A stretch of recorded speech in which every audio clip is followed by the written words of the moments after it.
Bien, entonces tal como les decía,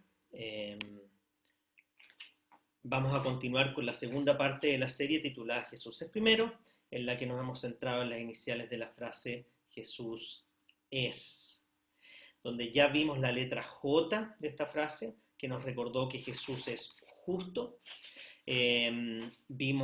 Continuamos con la letra E, que nos recordó que Jesús es el mayor modelo de servicio. Después vimos la letra U, que nos recordó que Jesús es el ungido o rey esperado. La semana pasada vimos la letra S, que nos reforzó que Jesús vino a sanar principalmente nuestro corazón al perdonar nuestros pecados, ya que él mismo dijo en Marcos 2:17, no he venido a llamar a los que se creen justos, sino a los que se saben que son pecadores. Y hoy corresponde el penúltimo sermón de esta serie, que continúa con la letra E, que nos recordará que Jesús es excelso, donde veremos su grandeza, su autoridad y su gloria en un texto muy interesante, lleno de contraste, como es Marcos 9, del 2 al 29. Y para introducir el tema de hoy, me gustaría que pensemos justamente en los contrastes que vemos y experimentamos todos los días en nuestra vida. Por ejemplo, si miramos nuestro país, vemos una tremenda desigualdad que se ha hecho aún más evidente en medio de la pandemia. Si miramos las regiones en contraste con la capital, veremos grandes diferencias que nos refuerzan el centralismo. Si miramos nuestra región, podemos ver un gran contraste no solo en su geografía, sino también en su gente. Si miramos al mundo cristiano en nuestra ciudad, vemos un gran contraste entre las diferentes denominaciones en sus creencias y sus prácticas. Y finalmente, si miramos nuestra vida, vemos que está llena de contrastes, no solo pensando en las experiencias externas, sino que también mirando nuestro propio interior, que muchas veces piensa una cosa y hace otra. Y si pensamos en la actual pandemia, hay una característica que se ha resaltado del COVID-19, y es que no importa cuáles sean tus circunstancias de vida o los contrastes que pueda haber en y entre las personas, al final hemos aprendido que este virus no hace acepción de persona y que es altamente contagioso. Y interesantemente, el pecado hace lo mismo, ya que el pecado se propaga rápidamente y no distingue edad, género, nacionalidad, condición social o religión, afectando a todos en gran manera, donde la única diferencia entre aquellos que son cristianos y los que no lo son es la conciencia que podemos tener de nuestro problema y a quienes acudimos buscando una solución. Por eso, cuando contrastamos nuestra vida con la de Cristo, vemos una gran diferencia que nos recuerda cuán grande es Jesús y cuán pequeño somos nosotros, y por lo tanto revela nuestra necesidad de depender totalmente de Él. Ahora, antes de seguir, quiero dejarlos con una pregunta, como es mi costumbre, y la pregunta es la siguiente. ¿Estoy consciente de la grandeza de Jesús en contraste con mi debilidad y la necesidad que esto revela de depender totalmente de Él? ¿Estoy consciente de la grandeza de Jesús en contraste con mi debilidad y la necesidad que esto revela de una dependencia totalmente de Él? Bien, teniendo esa pregunta en mente, vamos a orar ahora para que el Señor nos sea guiando en la reflexión del día de hoy. Oremos. Padre amado, Señor, te damos gracias, Padre, porque tú eres bueno con nosotros, Señor. Y aún en medio de todo lo que estamos viviendo, podemos reconocer tu grandeza, podemos reconocer tu poder, podemos reconocer tu autoridad por sobre todas las cosas, Señor. Y al ver este Dios tan grande y muchas veces temible, nos damos cuenta cuán pequeños y débiles somos y cuánto te necesitamos a ti diariamente.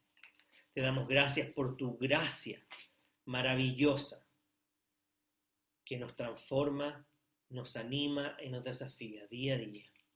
Y te pido que hoy podamos salir más fortalecidos y animados, no al saber que tenemos algo especial nosotros que nos haga poder seguir adelante, sino que saber un Dios que es todopoderoso, que es quien nos motiva y nos lleva a poder enfrentar todo lo que estamos enfrentando, aún en medio de las circunstancias más difíciles. Señor, habla en nuestro corazón, te lo pido en el nombre de Jesús. Amén. Entonces, como les dije al principio, hoy veremos dos escenas llenas de contrastes, en las que el autor nos mostrará, por ejemplo, la debilidad y la falta de fe de los discípulos, en contraste con la grandeza y la autoridad de Jesús, tanto en el cielo como en la tierra. El autor nos mostrará la gloria del Jesús glorificado, en contraste con la triste realidad de un mundo caído y enfermo. Nos mostrará la confirmación de la misión de Jesús de traer salvación y vida, en contraste con la misión del enemigo, que solo busca la destrucción y la muerte. Nos mostrará el orgullo de los líderes religiosos y la autosuficiencia de los discípulos, en contraste con la humildad de un padre que le pide a Jesús que sane a su hijo y aumente su fe, solo por mencionar algunos de estos contrastes. Ahora probablemente muchos de nosotros nos sentiremos identificados con alguno de estos contrastes, por lo que los invito a que nos acerquemos con esa expectación al texto de hoy día, ubicado en Marcos 9, que les pido que puedan buscar en sus Biblias. Ahora, mientras buscan este pasaje, déjenme mencionarles brevemente el contexto inmediato de este pasaje, donde Jesús ya había hablado con claridad que él debía ser rechazado, debía morir y debía resucitar al tercer día, unificando estas dos figuras que ya hemos mencionado antes, del Hijo del Hombre, Daniel 7, y el siervo sufriente de Isaías 53, que nos muestran que Jesús iba a alcanzar la victoria y la salvación por medio del sufrimiento. Y luego les dijo a sus discípulos, inmediatamente antes del texto que nos toca hoy día, lo que significa ser un seguidor suyo, que tienen que estar dispuestos a negarse a ellos mismos, dejando que Dios sea el piloto de sus vidas y no el copiloto, como muchas veces nos gusta, a tomar su cruz, que implica el estar dispuesto a sufrir y asumir los costos del Evangelio, y finalmente seguirlo, lo cual apunta a conocer y obedecer su palabra para vivir conforme a su voluntad. Ese es el contexto inmediato del texto que vamos a ver hoy día, donde veremos estas dos escenas diferentes, llenas de contrastes, como será la transfiguración de Jesús, y luego la segunda escena, que como veremos a Jesús liberando a un endemoniado que sus discípulos no pudieron. Lo que me lleva al primer punto de hoy: la grandeza de Jesús y la importancia de su misión. Fíjense en Marcos capítulo 9, versículos 1 al 4, que dicen: y les decía, en verdad os digo, que hay algunos de los que están aquí que no probarán la muerte hasta que vean el reino de Dios después de que haya venido con poder. 6 días después Jesús tomó consigo a Pedro, Jacobo y a Juan, y los llevó aparte solos, a un monte alto, y se transfiguró delante de ellos. Y sus vestiduras se volvieron resplandecientes, muy blancas, tal como ningún lavandero sobre la tierra las puede emblanquecer. Y se le apareció Elías junto con Moisés, y estaban hablando con Jesús.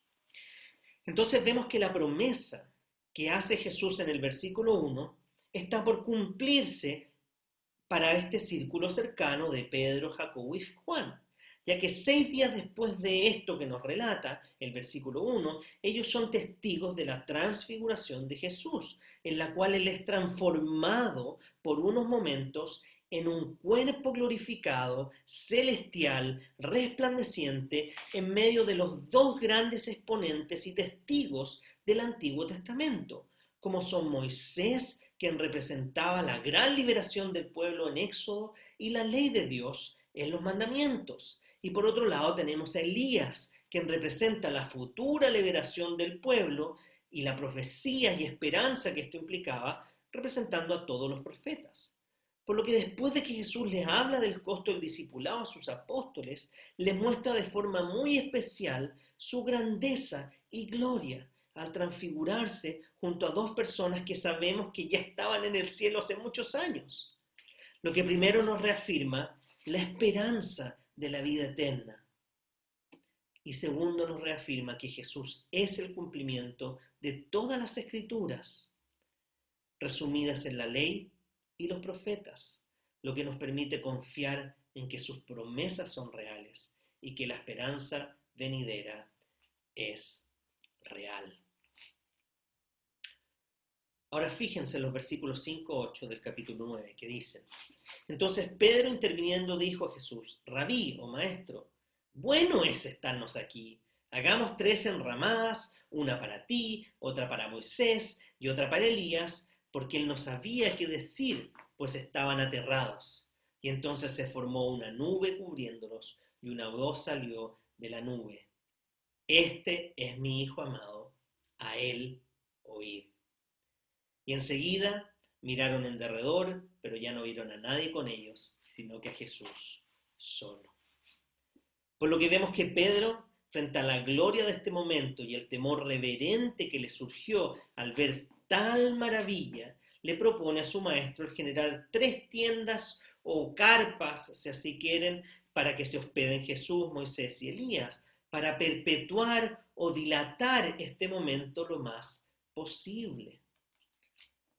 Ahora, lo que probablemente es una reacción natural, ¿no es cierto? Todos nosotros habríamos querido permanecer mucho tiempo con Moisés, con Elías, con Jesús y haber participado de esa conversación si hubiéramos sido Pedro o alguno de los apóstoles presentes.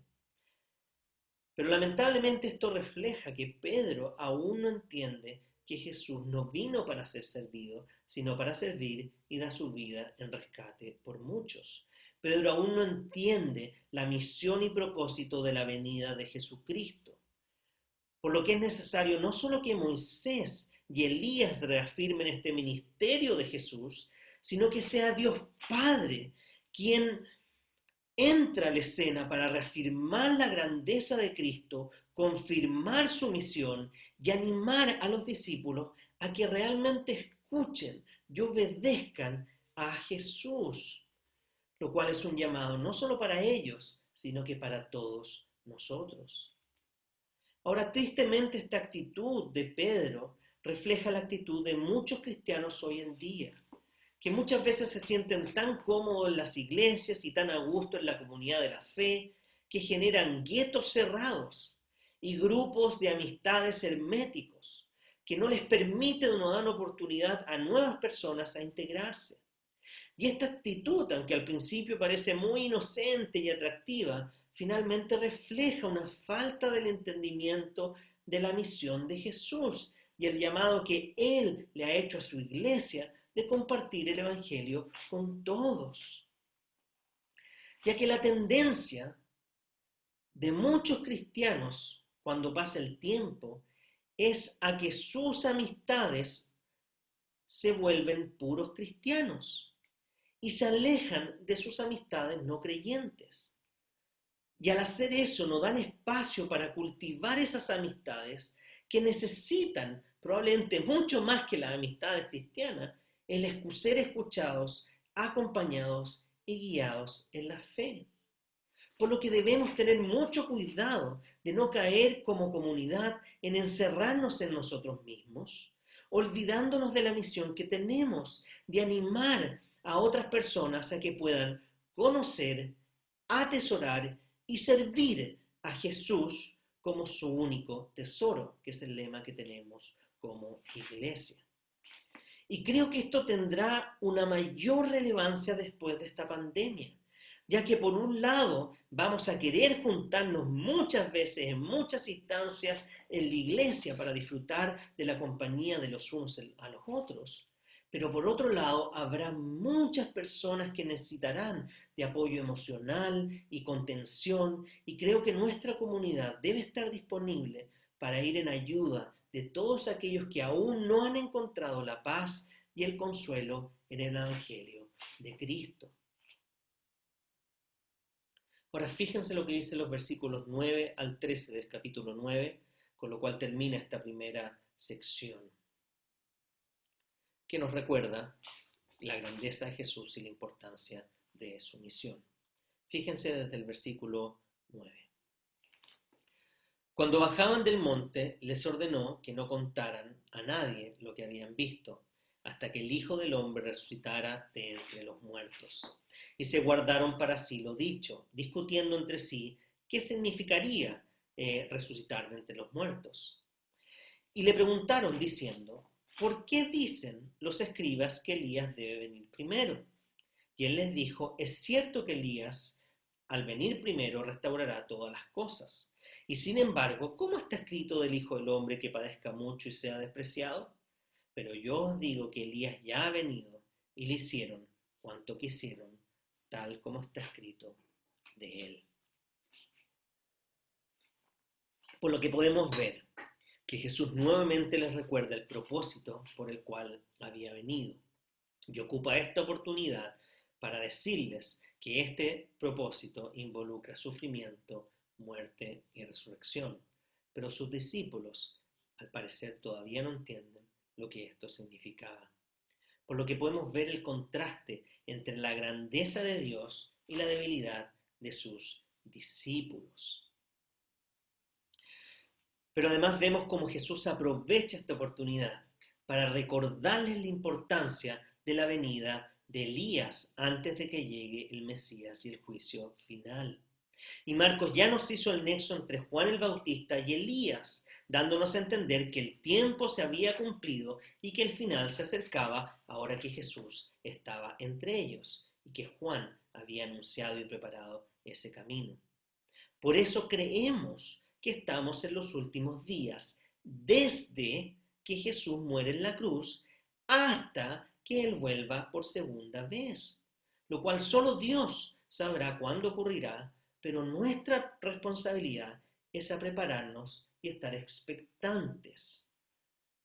Por otra parte, la muerte de Juan el Bautista vislumbra la muerte y sufrimiento de Jesús, que en el relato de Marcos es cada vez más inminente, ya que este sería el medio por el cual Dios traería justicia y salvación para todos aquellos que pongan su fe y confianza en Jesús y su perfecta obra, ya que es imposible agradar a Dios sin fe, y es imposible cumplir la misión de Jesús si no es en total dependencia a Él, lo que me lleva al segundo y último punto de hoy, que es la grandeza de Jesús y nuestra dependencia a Él.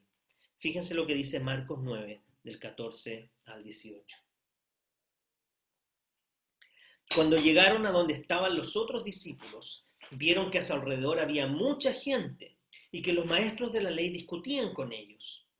Tan pronto como la gente vio a Jesús, todos se sorprendieron y corrieron a saludarlo.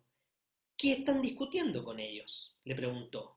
Maestro, respondió un hombre entre la multitud, te he traído a mi hijo, pues está poseído por un espíritu que le ha quitado el habla. Cada vez que se apodera de él, lo derriba, echa espumarajos, cruje los dientes y se queda rígido. Les pedí a tus discípulos que expulsaran al espíritu, pero no lo lograron. Entonces, no sé si logran ver el contraste que nos presenta Marcos entre la primera escena que vimos, que nos muestra a un Jesús glorificado, el cual es respaldado por el cielo para llevar a cabo su misión de salvar al mundo, en comparación al enemigo, quien está atormentando la vida de un joven al ser poseído por uno de sus espíritus malignos que buscan destruirlo y matarlo. Entonces no sé si se fijan cómo Marcos nos muestra cuán opuestas son las misiones entre Jesús y el enemigo y los distintos objetivos y resultados que estos tienen. Pero por sobre todo la diferencia entre el poder de Dios y el alcance que tiene la misión de Jesús y lo acotada y finita que es la misión del enemigo, que busca destruir en vez de traer vida. Por lo que podemos también extraer de aquí que efectivamente hay un contraste importante entre la vida con Cristo y la vida sin Cristo, las cuales buscan objetivos distintos y tienen resultados distintos, ya que este mundo te ofrece muchas cosas que suenan atractivas al principio, pero que tienen resultados catastróficos tanto para esta vida como la venidera. Esto en contraste con la vida de un seguidor de Cristo que está dispuesto, como hemos dicho, a negarse a sí mismo, tomar su cruz y seguirlo, lo que implica una vida que no estará exenta de problemas y sufrimientos, pero sí que viviremos con una constante esperanza, consuelo, paz y gozo de parte de Dios al tener la seguridad de la vida eterna y la seguridad de su provisión diaria. Ahora, al leer estos versículos, es imposible que no venga a nuestra memoria alguna de las tantas películas o caricaturas hollywoodenses con respecto a las posesiones y exorcismos, que no siempre se ajustan a la verdad. Por lo tanto, lo primero que debes entender y recordar es que efectivamente existe un ámbito espiritual, pero Jesús tiene la autoridad sobre este. Por lo tanto, nosotros también la tenemos debido a nuestra unión con Jesús. Además, si estamos sellados por el Espíritu Santo, ningún espíritu nos puede poseer como hijos de Dios, pero sí puede quizás intentar persuadirnos, oprimirnos para que nos rebelemos contra Dios y no hagamos su voluntad, pero debemos reconocer que la mayoría de las veces no necesitamos mucha influencia externa para desobedecer a Dios. Por eso debemos tener cuidado con andar culpando a demonios, extraterrestres por nuestro propio pecado.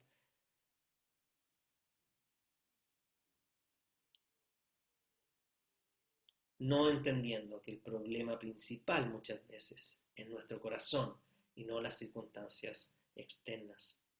Ahora, frente a esta realidad espiritual, podemos tener dos reacciones extremas que son igual de malas, peligrosas y por lo demás antibíblicas. Y C.S. Lewis, el autor de las Crónicas de Narnia, escribió un libro que se llama Cartas del Diablo a su sobrino y creo que la expresa muy bien estos dos extremos peligrosos.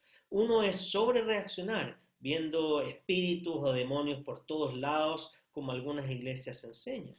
Y otro extremo es la negación total, donde nos rehusamos a creer cualquier cosa que pueda sonar fuera del ámbito físico. Por lo que la Biblia nos llama a un balance o equilibrio en estas dos cosas. Por eso Marcos nos muestra estas dos escenas que reflejan mundos opuestos, donde por un lado vemos la grandeza de Dios, pero por otro vemos tanto la importancia de su misión como nuestra necesidad de depender de Él, lo que pareciera que es justamente lo que no hicieron sus discípulos, al no poder liberar a este joven de este espíritu que lo estaba atormentando. Y por supuesto, los líderes religiosos aprovecharon esta instancia para enrostrárselo a Jesús, mostrándole la falta de autoridad y poder de sus discípulos, para tratar de dejar mal a su maestro, a Jesús. Por eso vamos a ver que la respuesta de Jesús no es suave, no es liviana. Fíjense en los versículos 19 al 24. Dice: «Ah, generación incrédula», respondió Jesús, «¿hasta cuándo tendré que estar con ustedes? ¿Hasta cuándo tendré que soportarlos? Tráiganme al muchacho». Así que se lo llevaron. Tan pronto como vio a Jesús, el espíritu sacudió de tal modo al muchacho que éste cayó al suelo y comenzó a revolcarse echando espumarajos. «¿Cuánto tiempo hace que le pasa esto?», le preguntó Jesús a su padre. «Desde que era niño», contestó. «Muchas veces lo ha echado al fuego y al agua para matarlo. Si puedes hacer algo, ten compasión de nosotros y ayúdanos». «¿Cómo que sí puedo?», dijo Jesús. «Para el que cree, todo es posible». «Sí creo», exclamó de inmediato el padre del muchacho. «Ayúdame en mi poca fe». Entonces la respuesta de Jesús hacia sus discípulos y la reacción que el padre tenía a su hijo bajo la influencia maligna nos reflejan que lo que es necesario para que Dios hubiera usado a sus discípulos para liberar a este joven es la fe. Es decir, creerle a Dios y poner toda nuestra confianza en Él y no en nuestros méritos, no en nuestras capacidades, no en nuestras experiencias o conocimientos previos, ya que los discípulos han visto a Jesús liberando demonios y de hecho ellos mismos lo hicieron muchas veces en el pasado. Pero al parecer en este momento se habían creído el cuento y no habían puesto su confianza en la persona correcta. Se habían confiado de ellos mismos y su experticia y no del poder de Dios. Y aunque el texto no lo dice, probablemente su orgullo nubló su fe, llevándolos a poner su confianza en ellos mismos y no en el Dios que tiene el poder de dar vida y liberar a los que han sido esclavizados del pecado, del mundo y de Satanás. Ahora me gustaría decir algo desde mi profesión, ya que al ver los síntomas del joven, es inevitable que uno piense en alguna patología mental o neurológica moderna, que por supuesto debe ser tratada apropiadamente. Pero en este caso, Marcos nos deja en claro que había una necesidad espiritual que iba más allá de su biología. Y déjenme decirles como pastor y psicólogo, sé que hay algunos casos en que es necesario complementar los tratamientos psicológicos y psiquiátricos con alguna guía pastoral y espiritual, ya que vemos en este caso puntual que los síntomas del joven se intensificaron al ver a Jesús, lo que apunta a que había una realidad más profunda de base que requiere de una intervención divina. Por otra parte, creo que es interesante como Marcos nos muestra el contraste entre los diferentes personajes de este relato.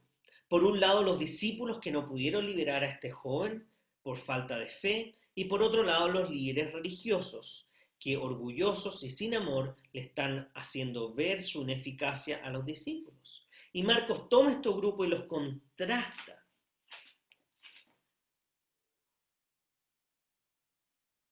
Con la actitud de un padre, el padre de este joven, quien no solo pide la sanidad y liberación de su hijo,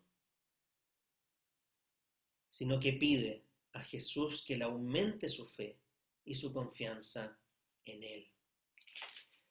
Y cómo no empatizar con este padre, que ha visto sufrir a su hijo toda la vida y que necesita creer que es posible que su hijo sea sanado. ¿Y cuántos padres no han estado en la misma situación hoy día, en medio de esta actual pandemia, necesitando desesperadamente fortalecer su fe y encontrar una nueva esperanza en Jesús para que sus hijos puedan ser sanados, liberados, fortalecidos, llenos de Dios?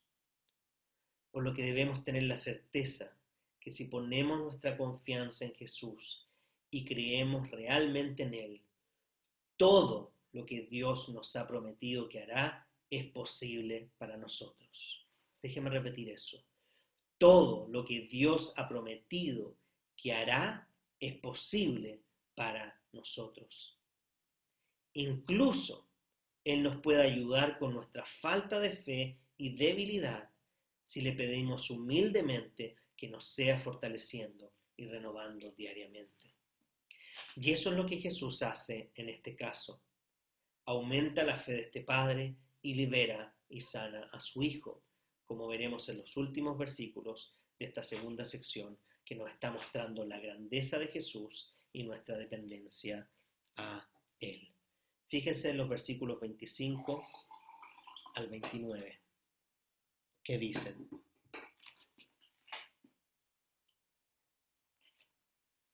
Al ver Jesús que se agolpaba mucha gente, reprendió al espíritu maligno.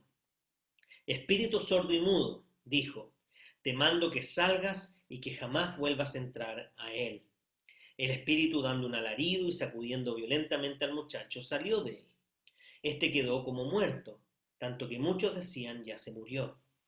Pero Jesús lo tomó de la mano y lo levantó, y el muchacho se puso de pie. Cuando Jesús entró en casa, sus discípulos le preguntaron en privado, ¿por qué nosotros no pudimos expulsarlo? Esta clase de demonios o de espíritus malignos solo puede ser expulsada a fuerza de oración respondió Jesús. Por lo tanto, vemos cómo Jesús libera al joven, lo salva, lo levanta, asegurándole que como seguidor suyo nunca más podría ser gobernado por un espíritu maligno, que es diferente a decirle que nunca más se enfermará. Porque la palabra de Dios nos dice que los cristianos no seremos liberados siempre de todas nuestras enfermedades, pero sí nos dirá que jamás podremos ser controlados, poseídos, dominados por el enemigo o sus espíritus, pese a que en algún momento podríamos ser influenciados o manipulados por su mentira, pero jamás dominados por él.